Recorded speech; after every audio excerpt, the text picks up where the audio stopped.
My name is Emily, and I want to share the most exciting trip of my life. My first time in New York City.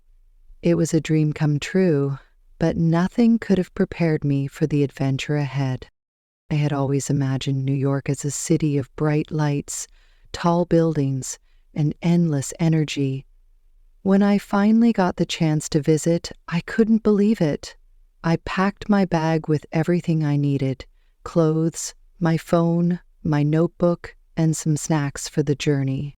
"Emily, double-check your passport and ticket," my mom reminded me. "Mom, I have it all," I laughed, feeling both excited and nervous. At the airport, the huge departure board flashed different cities: London, Paris, Tokyo. My eyes searched for New York. There it was. My flight was on time. I took a deep breath and walked to the gate. Boarding the plane, I felt my heart race. This was it. My first time flying alone. The plane was full of people talking, reading, and looking at their phones. I found my seat by the window. As the plane took off, I pressed my forehead against the glass, watching my hometown disappear below. The world looked so small from up here. After a long flight, the pilot's voice came over the speaker. "Ladies and gentlemen, we will be landing in New York shortly." My stomach flipped with excitement. As the plane descended, I saw the city's skyline, endless buildings stretching toward the sky. The lights of the city twinkled, even in the afternoon. When I stepped out of the airport, the noise hit me first. Taxis honked, people rushed past me, and voices filled the air in so many different languages. Everything moved fast. I stood there, suitcase in hand, taking it all in. I needed to find a taxi. A man waved at me. "Taxi?" "Yes, Times Square, please," I said, climbing in. The driver laughed. "First time in New York?" I nodded, looking out of the window. The city was alive. I had finally made it. As the taxi moved through the busy streets, I couldn't stop staring.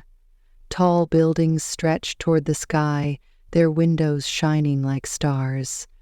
People walked in every direction, some talking on phones, others rushing with coffee cups in hand.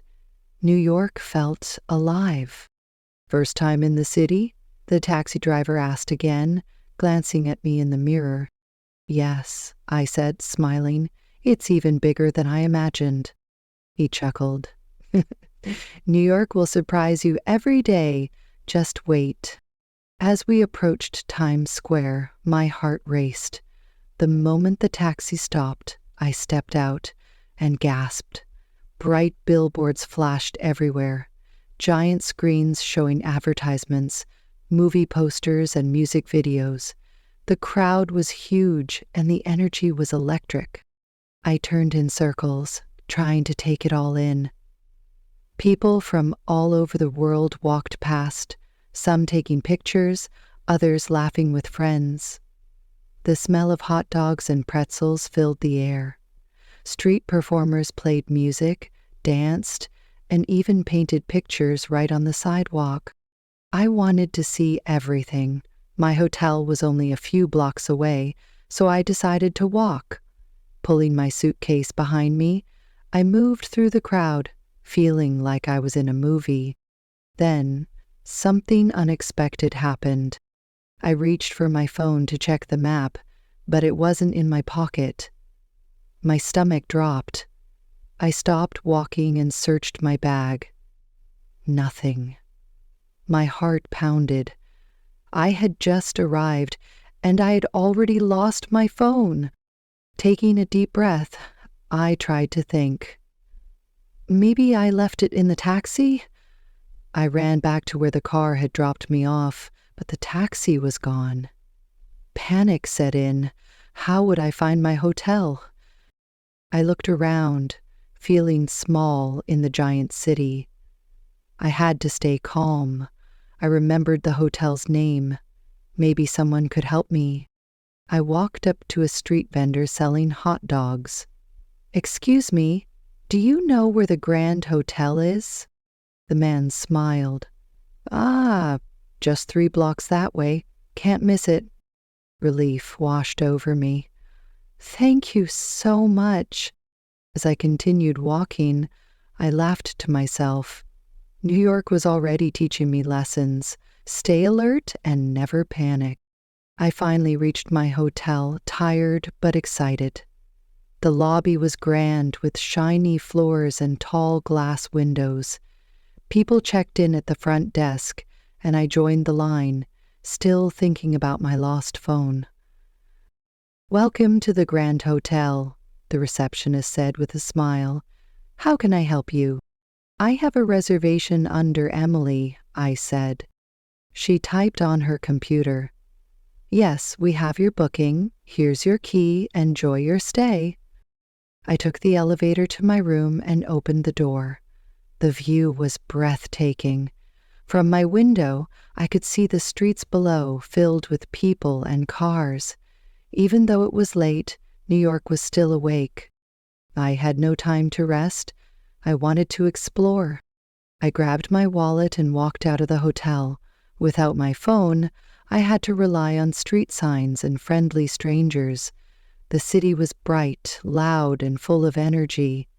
I saw yellow taxis racing past, people eating at outdoor cafes, and groups laughing as they walked. Soon, I found myself in front of a pizza shop. The smell was irresistible. A man inside tossed dough into the air as customers waited in line. "Cal slice, please," I said. The man smiled. "First time in New York?" "Yeah." He handed me a giant slice of pizza. "Then you must try this. New York's best." I took a bite. It was hot, cheesy, and delicious. "Wow, this is amazing." I sat outside, enjoying my pizza and watching the city. A street musician played the saxophone, and people tossed coins into his case. As I finished eating, I noticed a group of tourists. They were looking at a map just like I should have been doing. I walked up to them. "Are you going somewhere interesting?" "We're headed to the Brooklyn Bridge," one of them said. That sounded exciting. "Mind if I join you?" Of course, the more the better. We started walking together, talking and laughing. I realized something important. New York wasn't just about places. It was about people, moments, and unexpected adventures. I couldn't wait to see what would happen next. Walking toward the Brooklyn Bridge with my new friends felt like a dream. The streets were full of life, and the city lights sparkled above us. Cars honked, people laughed, and street performers entertained the crowds. New York was like a movie, and I was right in the middle of it. When we reached the bridge, I stopped and stared. It was massive. The long cables stretched high into the sky, and the city skyline looked magical in the distance. I took a deep breath. The wind was cool, and the lights of Manhattan shone brightly across the river. "This is incredible," I said. One of my new friends, Lisa, smiled.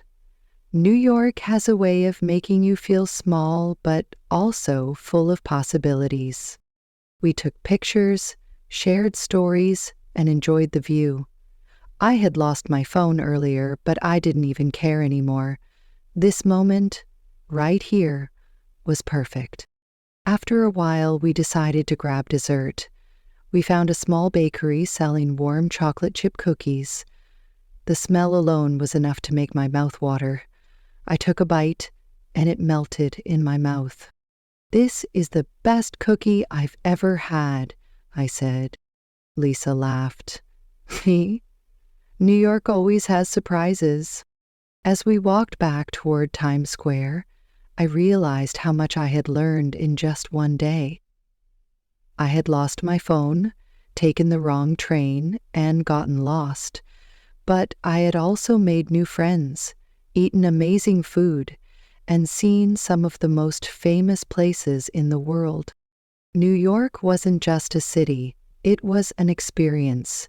It was full of adventure, challenges, and unforgettable moments. When I finally returned to my hotel, I lay on my bed, exhausted but happy. My first day in New York had been nothing like I expected, but it was even better than I had imagined. I smiled to myself. I can't wait to see what happens tomorrow. If you liked this story, make sure to like, share, and subscribe for more fun and easy English stories. Learning English is easier when you enjoy the process. Keep reading, keep practicing, and keep exploring new adventures through stories. Stay tuned for more.